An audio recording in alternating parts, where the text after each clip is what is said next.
And so the tough part of the story, you know, ugly and sad and tragic as it is, you know, it's for me it was like slavery or segregation or any of the horrible things that America is part of. You have to, you can't deny it. Older, started to understand America a little bit more.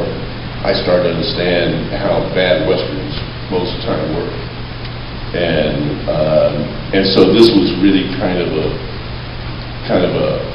an opportunity to really kind of set the record straight, so many levels. And then, of course, I really, in my film CSA, I really learned about the boarding schools from Dan Wildcat. And in my movie CSA, he talks about the boarding schools. And I was always considered myself this great history guy, but I had totally missed that chapter. And so it was really something that I felt was super important that people understand. And so this was an opportunity to kind of tell the story of the boarding schools in a really dramatic kind of way with a really great story, great characters, and hopefully, you know, could educate Americans about something they should know a lot more about. And for Tom, along with the same subject, what inspired you to write about this subject matter? Well, I thought, like Kevin said, it was an important thing to bring about. I grew up in Lawrence.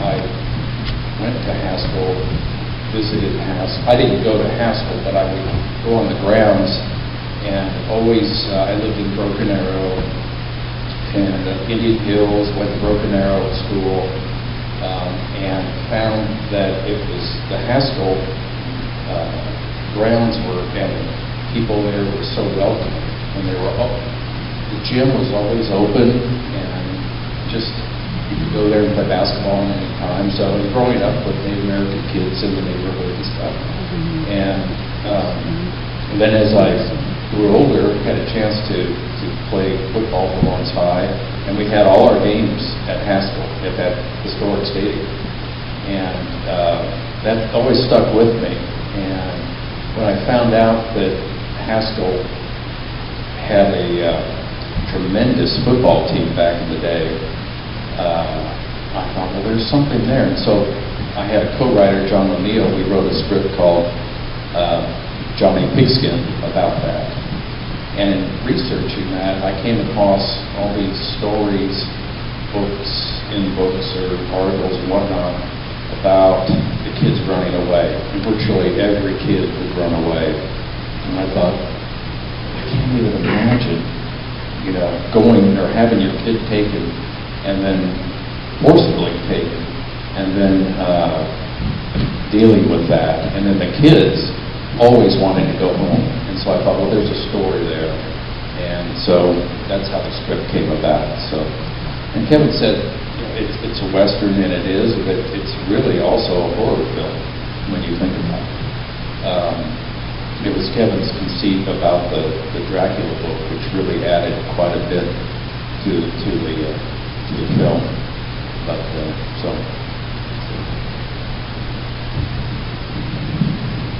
And then Wes, what were your initial thoughts when you were contacted to play this role? My initial thought really involved around the fact that there was a story about Dracula and the kid finding a book and beginning to essentially tell a story that he was telling through the eyes and the understanding he had this transformational tragedy, this trauma that can be passed on from generation to generation through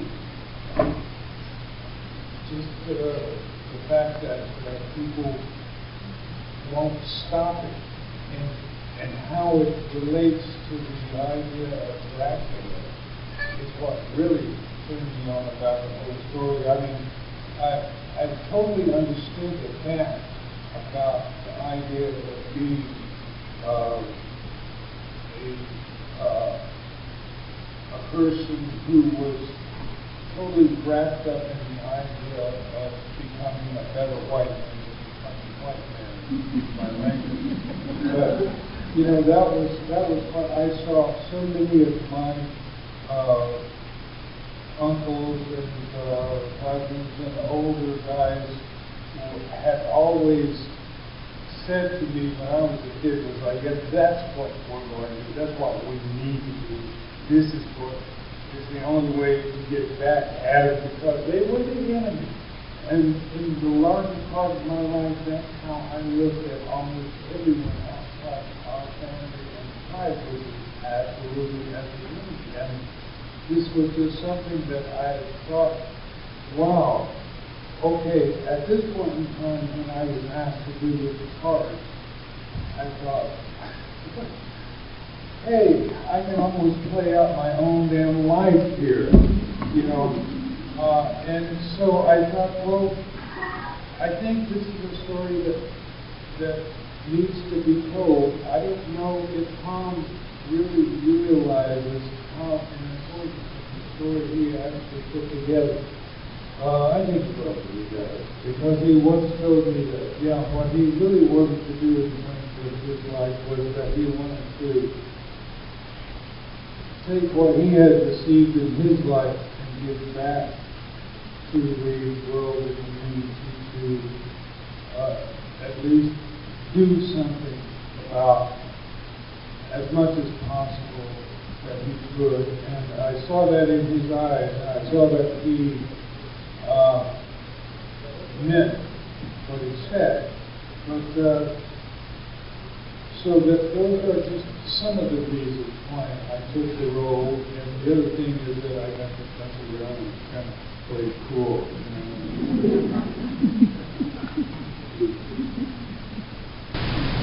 Laura, do you want to talk a little bit about what your role was in this, and then, what your initial thoughts were when you found out what this movie was going to be about?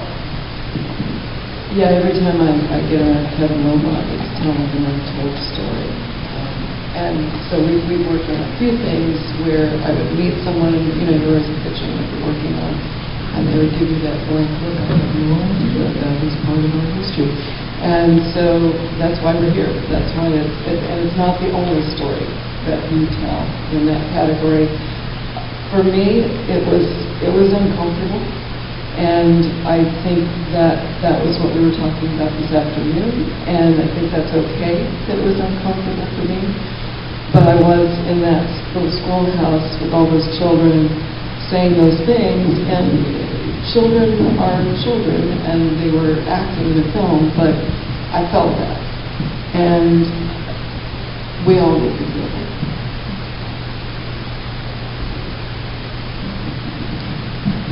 Kevin, in this movie, you cast real Indians as a part and made an inclusive decision to use real tribal language throughout the film. Could you speak about how you made that decision as the director? Well, from the very beginning, Tom wanted to be as authentic and just real as possible. I mean, Hollywood has had this long tradition of lying, and we just wanted to do the opposite of that.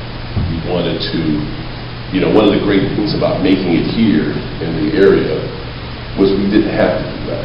That was one of the great things about embracing the history of Haskell, because we knew we had Native Americans in the area. We knew that there was the Kickapoo tribe and the Potawatomi tribe, and they were right outside of town. And we went to them and we worked with them. We worked with their leadership, and they taught us the language, and they worked with our actors, and it was so great. I mean, one of the best things about making movies is you get to learn so much. And so that was one of the highlights of my career, was learning so much about a world that I had no access to. And so, that was just kind of a given for us for the very beginning, that, you're not going to do anything that's not real. And if you can't be real about it, you're not going to do it. We're going to make a different choice. And so unfortunately, we didn't have to do that. I mean, everybody was here. And maybe, Tom, maybe you could talk a bit about the Potawatomi tribe and the Kickapoo tribe. Yeah, they were extremely cooperative. We went to them, and they gave us Kickapoo gave us a tribal resolution back in the film. We had to get permission to use Charlie's name, who came from a real person, George, and I'm struggling with his last name, but George granted that. He came into the studio and worked with the actors. Took several days. We flew the actors back in, so they had the correct pronunciation of the words and everything like that. So that was very important to us. We had Native Americans advising us all along the way. I mean, me as a white guy writing about Native Americans, it was very important to have it to be as authentic as possible and have the cooperation of several producers who were Native American, and then the tribes. They allowed us to film on their reservation here, and it was just really an outstanding relationship with them. Yes, we really did cut Charlie's hair. We had a ceremony as requested by his mother. He was found. I went out. We were trying to cast him, and I went out to a Haskell powwow and was just looking around and stuff, and I saw this kid, and Winter Fox Frank, who was outstanding. He'd never acted before, and I thought, who is that? I mean, and so I tracked him down, traced him through Haskell, and they said, oh, no, he's a special kid. I mean, little kids would come up to him and touch him and thinking like, you know, he's special. And so we got a hold of him. He agreed to be in the film. Wes worked with him a lot. Kevin worked with him a lot. And he was really great in it. So. My kids were little, and Kevin always has this community filmmaking attitude. So I brought my kids, and I just remembered my daughter's diary in the hotel. I love someone. His name is Winter.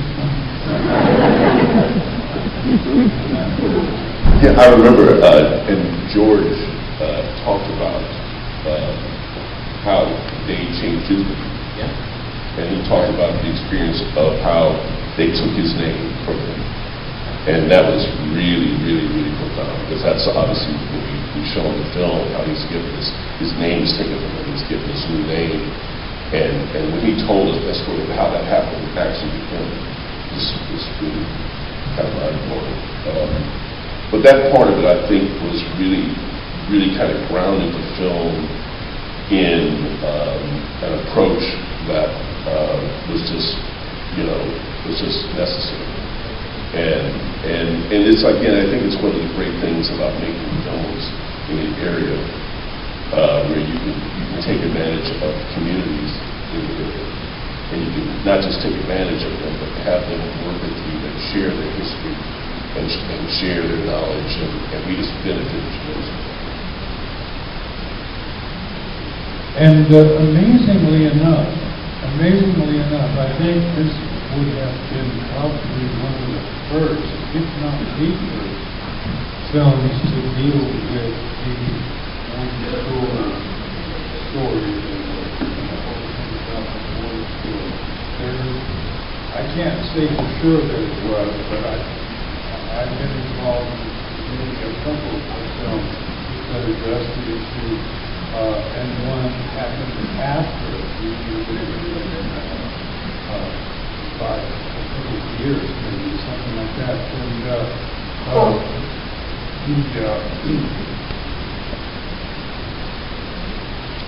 And I don't know that it's the case, but at this point in time, we maybe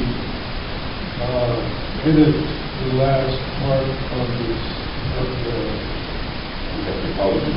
the apology because Biden offered up an apology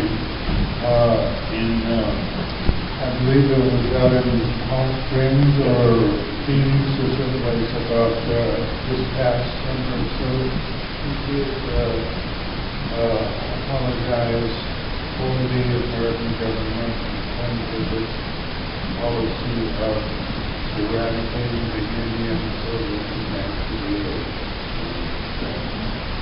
That's one small step.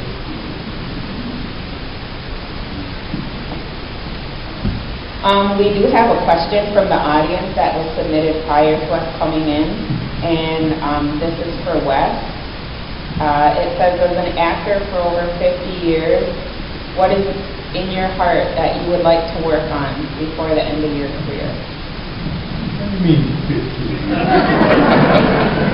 Get started, man. Okay, who submitted that?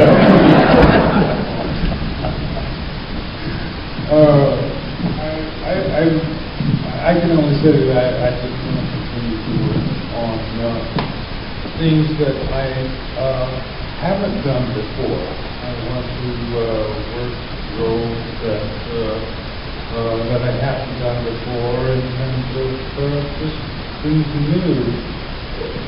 Well, for instance, I finally got to do a stage musical this past year.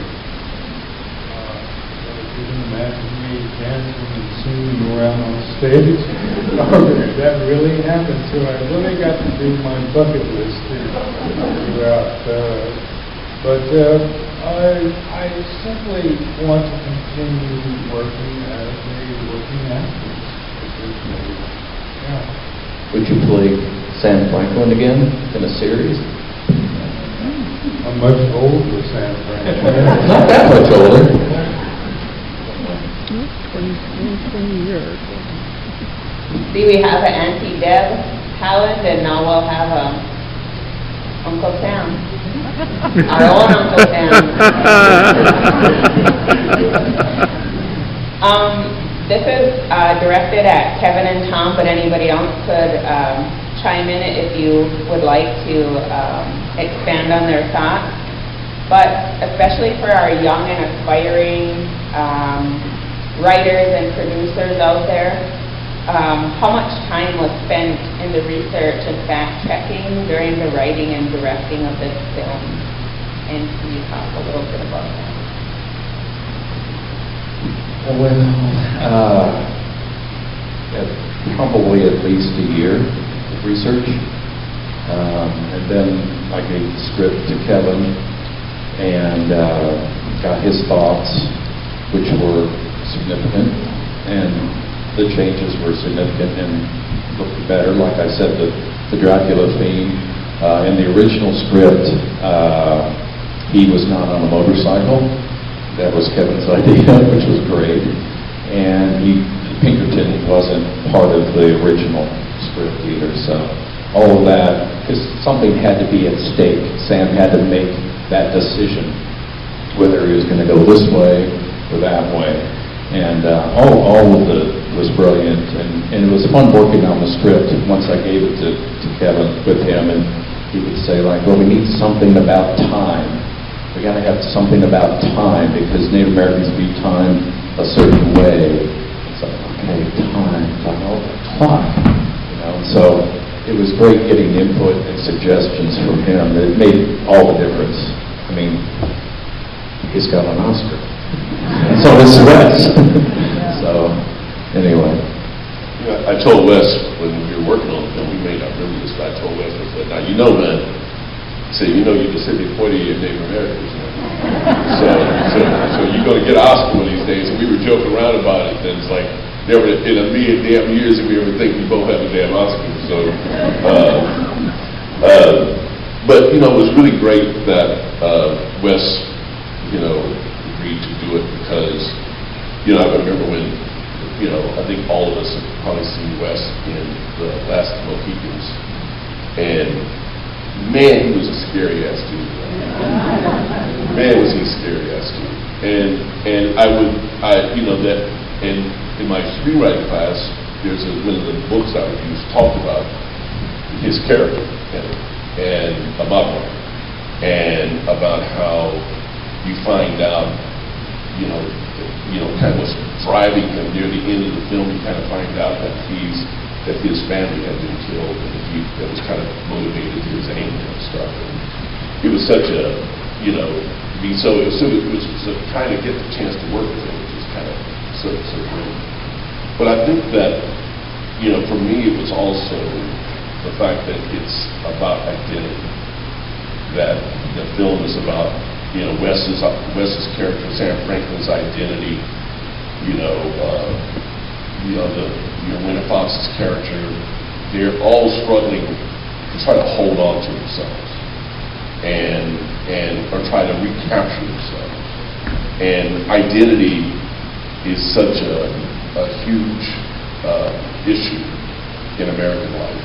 I mean, I think any minority person, any person of color has had to deal with those issues on some level or another in their life. Like you were talking about the old guys laying that stuff on you. I had that stuff laid on me. Everybody kind of hears it, and where you kind of end up in your life, in terms of how you deal with those issues.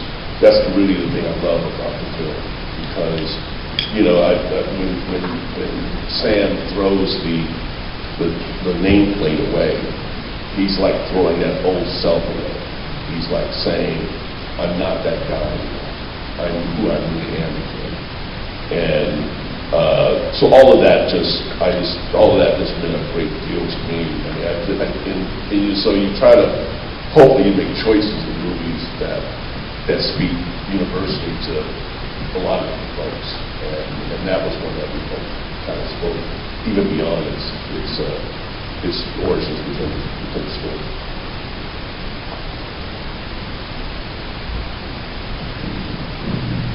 Kevin Willmott, Wes Studi, Tom Carmody, the lady I don't recognize, but my name is Steve Cadue. I was honored. I was serving as chairman of the Kickapoo Nation. It's in the credits. And I think one important thing for the audience to understand, and Tom Carmody mentioned that. I've known Kevin Willmott for quite some time, and one of the also know Stan Hurd, and when they asked about the participation or contribution in the movie, we convened the tribal government council about our participation.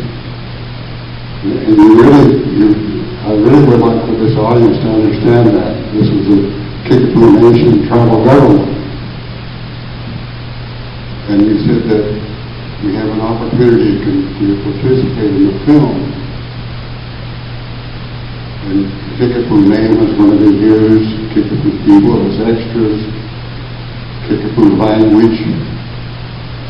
And we said, we want to officially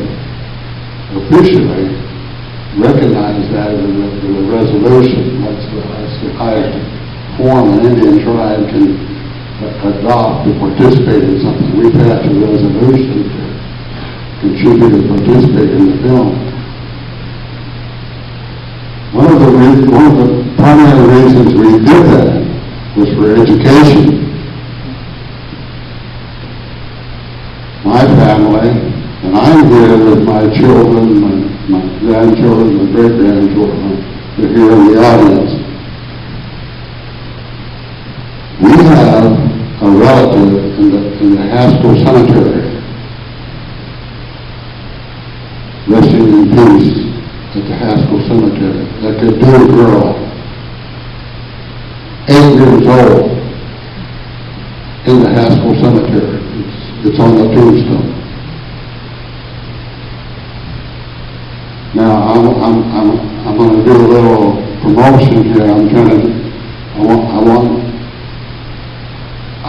honored, and this was excellent film, powerful film. There are Indian people today, right now as we speak, film that's very much a historical film, history, but so much of society thinks that we're not here, that we don't have an involvement today. Now this audience, which is the large audience, really in a catastrophic situation at Haskell as we speak. The federal cutbacks. Classes are being canceled at Haskell.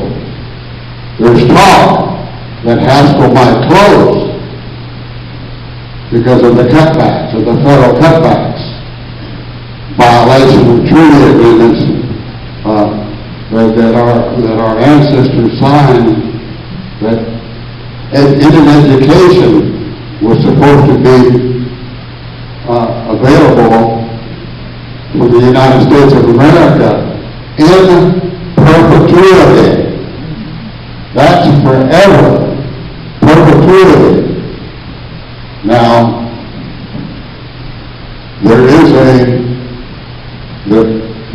a rally, if you will, Friday evening at 5:30 at the First Presbyterian Church at 23rd in Iowa. Haskell speakers will be there to speak about the cutbacks and asking for you, the large community support that we need the treaties honored. We don't need Haskell just to survive. We need Haskell education to prosper, to grow, not just to survive. So if you can possibly attend, that's at 5:30 Friday at the First Presbyterian Church at 23rd in Iowa.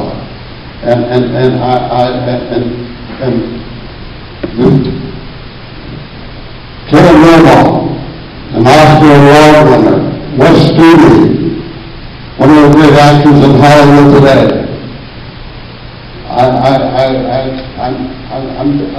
I'm kind of shaking here. I hope, Kevin and Wes, that you don't mind me taking this time, because this is real. Your film was based on real history. What I've just spoken about, Haskell education, the story that you use, that Haskell Indian Nation University is in great threat to be closed down, to be shut down. And Kevin and Wes, in the contacts and in the associations that you have, we implore, we ask that you help us, that you make contact and you tell us, and you tell your contacts and your great followers that Haskell Indian Nation University is a threat to be closed. I thank you very much for that. Thank you so Yes, much. for this opportunity. Yes, this is very good. This is very good, and I'm glad you brought it up. There's one thing to talk about, making films about educating the public and everything about what really has happened in the past, but we also need to look at exactly what is happening right now on this very day, which is totally related and connected to what the kind of stories that we tell as well. But it's a matter of an attack. It's not only on us as Indian people, if you allow me to use Indian people as a term, it's an attack on us in terms of our education in the way that we think of our education developing for the future. And it's something, as you say, it is definitely related to our treaties, which are supreme law of the land, and this is something that we simply have to impart upon everyone who perhaps doesn't know that that's the fact. We have these agreements with the United States government, which hopefully, with the kind of administration we have right now, it could be doubtful, but we hope that we can continue the honoring of the treaties that we have made with the United States of America, because we have held up our end of it. We have held up our end of it. We simply ask the United States government to do the same. Amen, brother. Yeah, it's a deadly time right now on so many levels in this country, and certainly Haskell, I think, makes Lawrence a special place, and the history of Haskell being in Lawrence is such an honor to tell that part of that story in the film. But from someone who didn't grow up in Lawrence, I've benefited so much from Haskell being here, and it's such an example of what's wrong with everything right now that we're having this discussion. I mean, the thing that the movie tells us is that Haskell transformed himself from a thing that took a person's self away into a thing that celebrates who Native people really are. And the fact that someone's going to come in and now take that from us, we just simply can't allow it. We can't be allowed. And the reality of it is, I think we're at this moment in this country where if you're not going to be willing to fight for this you're not going to win. I mean, it's just not going to win.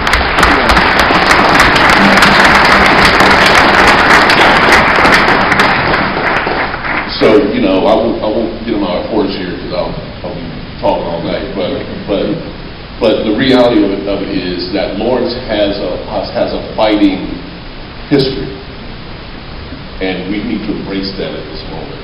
And there's a lot of shit that needs to be dealt with. Number one is Haskell. Haskell has to be saved, and Haskell has to prosper, and Haskell has to move on.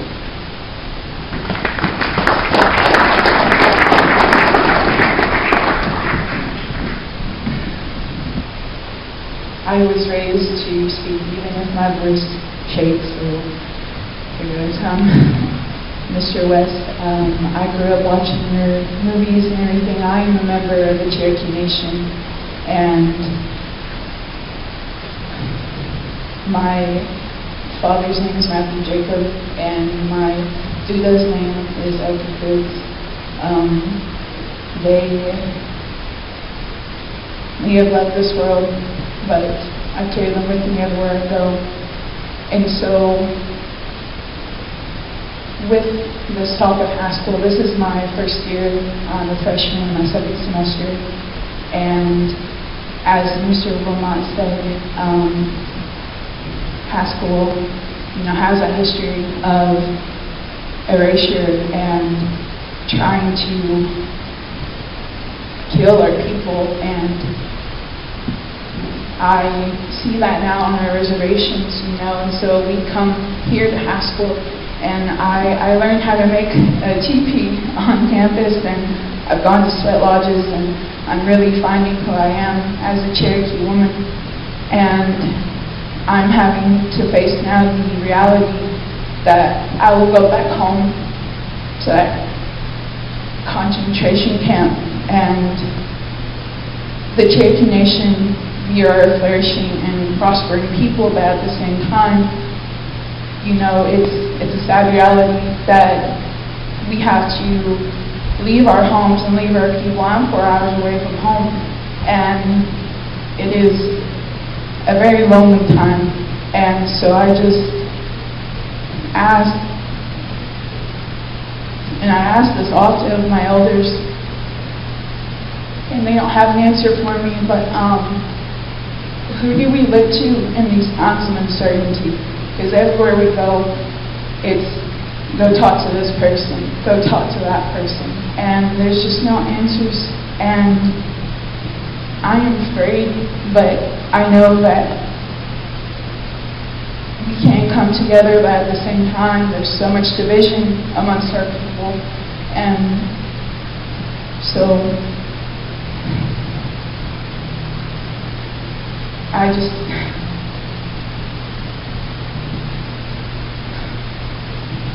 who do we look to? And I just don't know. I share the same sentiment. I don't know either.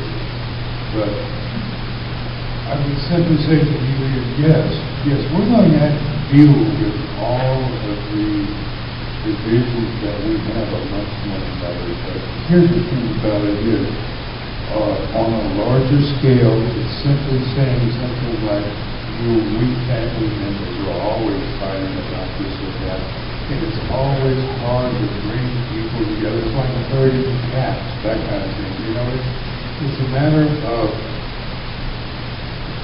looking for answers. Is something that I would recommend you learn a way to enjoy it, because that's essentially what your life is going to be about, is finding your own answers. And nobody is out there to give them to you. They may give you suggestions. They may give you ideas of this or that, but they're not going to give you an answer. The answer is already there. It's already there, and I think you already know that in the way you phrase your question. I think you know that you're going to find your own answers for yourself, because it's your life. And I suggest you enjoy it.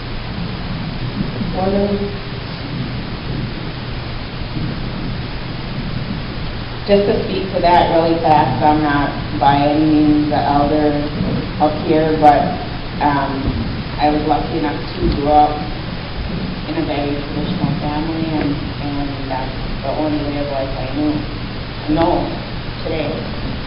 But I just want to remind you that, it is an uncertain time, but that's what they want, is for us to be scared. But it ain't that time right now. Haskell has so many stories of resiliency, so many amazing stories of students, just like, this boy in this movie took his beatings or however you want to talk about that, because he didn't care what they did to him. He knew who he was. He was strong in his convictions. He knew how to fight. And that was instilled in him. And all of those things, that resiliency, is in every single one of us, whether we realize it or not. We just got to find that.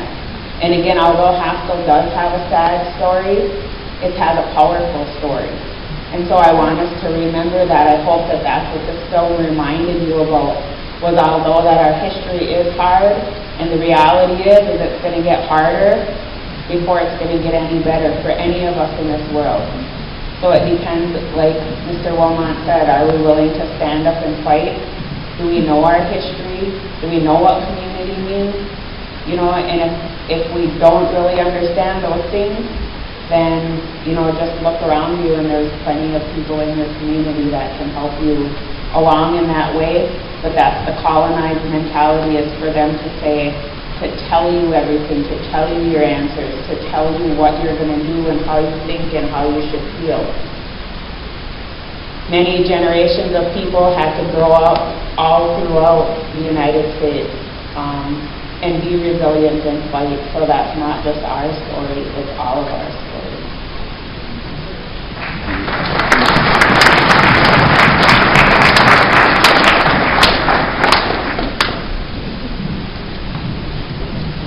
I just want to say thank you. Such a good thing.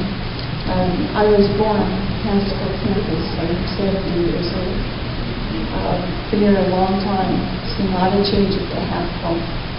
My grandfather, just wanted to relay this story to you. My grandfather, we lived in Anadarko, Oklahoma, and he was, the reservoir, of course, but he was 4 years old, and born walking down in the suburbs of Oklahoma, of Anadarko, about a mile out on this little red dirt road, county road. And he was walking over about a quarter of a mile to his auntie's house, and there was a wagon, a horse-drawn wagon with a bunch of kids in it. And they stopped and they saw him and they said, "Do you want to go to school?" He goes, "Yeah, sure." And so they put him in the car with the other kids, and they were all talking about going to school. And they never told their parents that they were taking these children. So about a month later, they found out where he was, and he was at Haskell. So they brought these children all the way up to Haskell without any consent. But it was too expensive to go get them, and they really didn't know where he was. I mean, geographically, I mean, how far. They just knew they couldn't afford to go. So he had to spend a year. It was his kindergarten year, and at Haskell.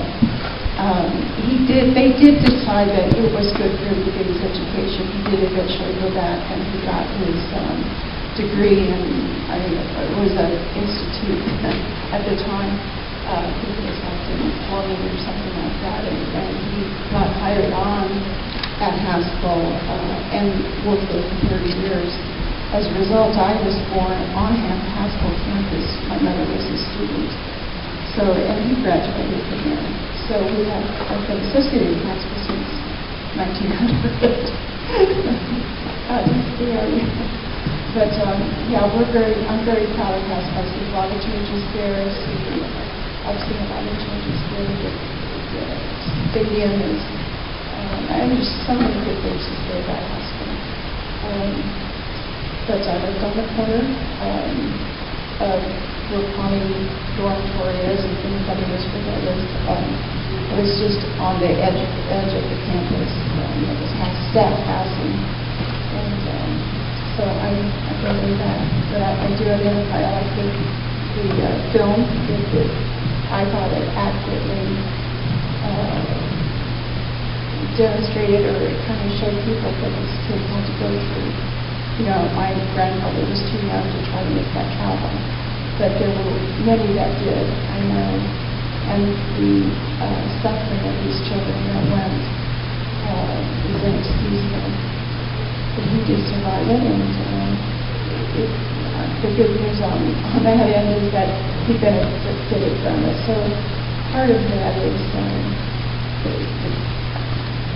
there were some good things that came out of it as well.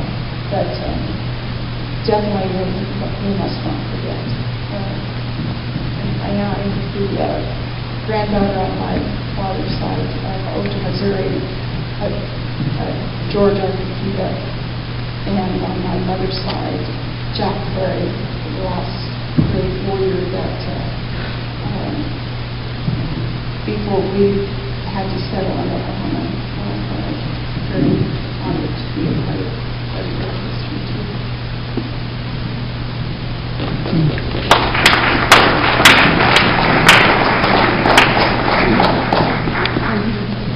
All right, it's like 10 after 10. I'm not sure you guys realize what time it is, but I would just like to thank all the panelists for staying this late and